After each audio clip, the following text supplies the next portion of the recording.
మాదాపూర్ వాళ్ళకి హాయ్. మాదాపూర్ వెళ్ళాలంటే ముందే అకౌంట్ ఫాలో చేయండి. చాలా మంది వీడియో ఇద్దరు ఫాలో చేయట్లేదు, ఫాలో చేయండి. మ్యాటర్ ఏంటో చెప్తున్నా. స్విగ్గీ కొడుతుంటే నాకు దుహుల్లాపూర్లో ఆర్డర్ పడింది. కస్టమర్ దగ్గరికి వెళ్ళిన, కస్టమర్ రాంగ్ లొకేషన్ పెట్టిండు. సో వెంటనే నేను ఎక్కడికంటే వాట్సాప్లో కరెక్ట్ లొకేషన్ పెట్టమని చెప్పేసి చెప్పిన. అక్కడ ఏం జరిగిందంటే ఒక కార్ వచ్చి సందు, అంటే ఒక చిన్న సందు ఉంటుంది, ఆ సందులో ఇరికింది.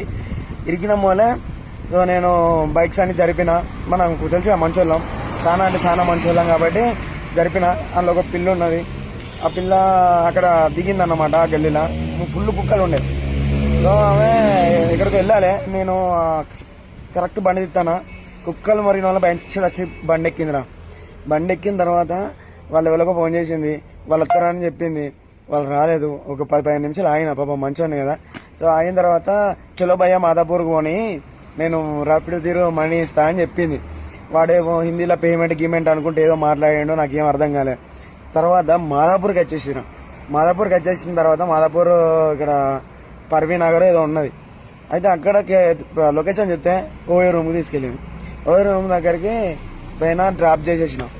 అక్కడ ఏంటంటే అక్కడ వేరే అబ్బాయి ఉన్నాడు.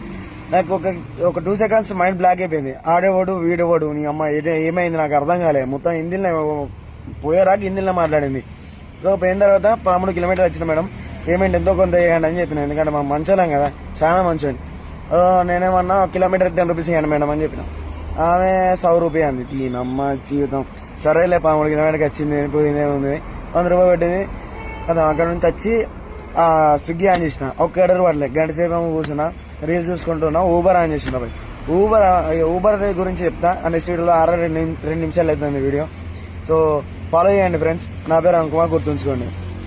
మాదాపూర్ వాళ్ళకి హాయ్. మాదాపూర్ వెళ్ళాలంటే ముందే అకౌంట్ ఫాలో చేయండి.